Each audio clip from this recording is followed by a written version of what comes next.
मुंबईला. By road चाललो आहे. गर्दी बघायची असेल तर बघू शकता. सगळ्या ट्रॅव्हल्स लागतात बाजूला.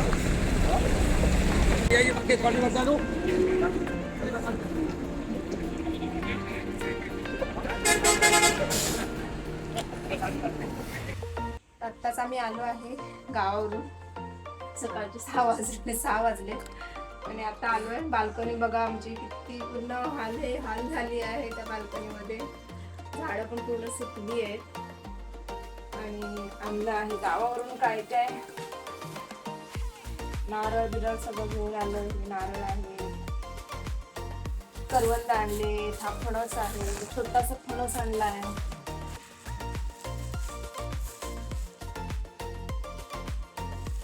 करवंद आणली आहेत, कैरी आणली आहेत.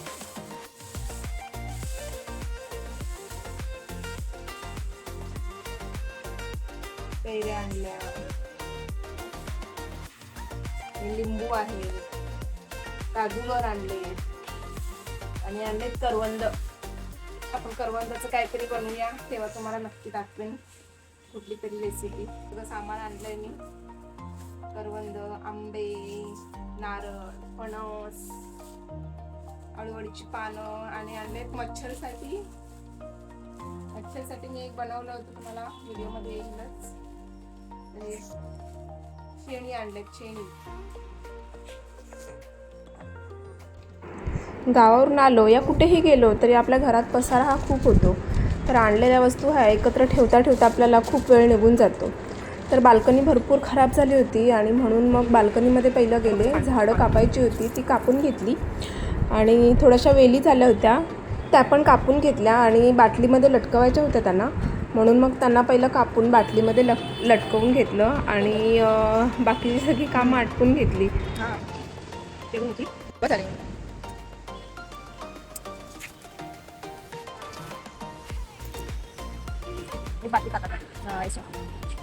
आणि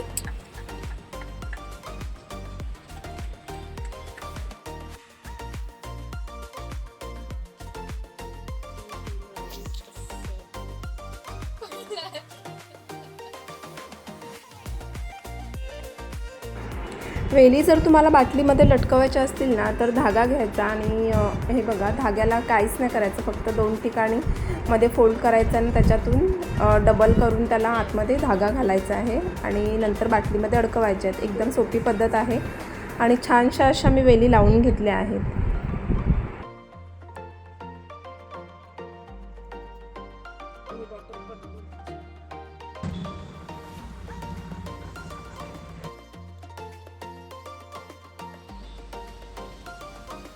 मस्त अशी बाल्कनी झाली. सकाळी भरपूर खराब झाली होती, तर स्वच्छ धुवून झाड लावून घेतले.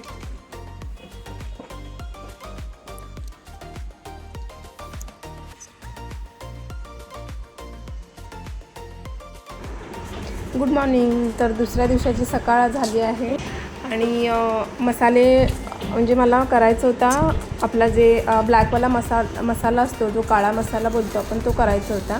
आणि थोडंसं मग मी मसाला घेऊन आली होती. घरीच मसाला बनवते मी. हा एकदम सोप्या पद्धतीने बनवायचा आहे हा मसाला. काहीच नाही, थोडंसं जे मसाले असतात ते मी एकत्र मिक्स मसाला घेऊन आली होती आणि खूप छान असा हा मसाला लागतो. कारण बाहेरचे जे मसाले आपण आणतो ना, तर खरोखर त्याच्यामध्ये मिलावट असते. कधी म्हणजे बाहेर तुम्ही व्हिडिओमध्ये बघितलं असेल की अशा मसाल्यांमध्ये लाकडाचा भुस्सा करूनही घातला जातो. म्हणून मग मी दरवेळीला जो काळा मसाला आपण बनवतो, धनिया पावडर वगैरे, ते मी घरीच बनवते.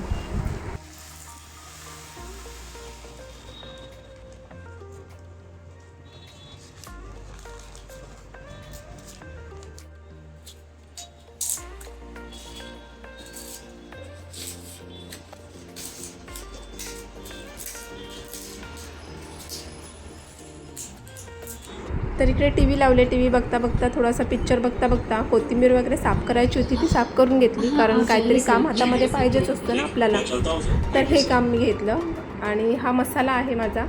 तर इकडे खोबरं वगैरे सगळं घेतलं, ते वेगवेगळं ठेवलं आहे मी. आणि पहिलं आलं मी मार्केटमधून आणलं होतं, सुकून घेतलं होतं आणि सुकून झाल्यानंतर त्याची ही पावडर बनवली आहे. कारण सुंठ पावडर बघायला गेलं ना तर बाहेर खूप महाग भेटते आणि आलं आपण अर्धा किलो वगैरे आणलं ना तर तर त्याची चांगली अशी सुंठ पावडर आपल्याला भरपूर अशी होते.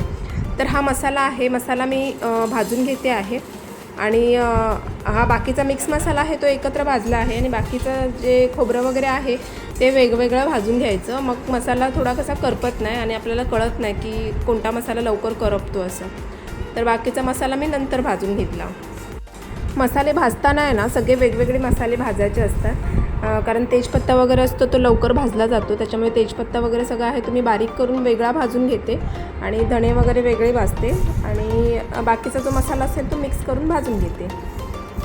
थंड झाला ना की हा मसाला वाटून घ्यायचा, म्हणजे एकदम पण थंड नाही करायचा, थोडासा मीडियम गरम असेल ना तेव्हाच वाटून घ्यायचा. तर बघा झटपट असा हा मसाला रेडी होतो. मसाला थंड झाला ना की मग वरून आहे ना मीठ टाकायचं.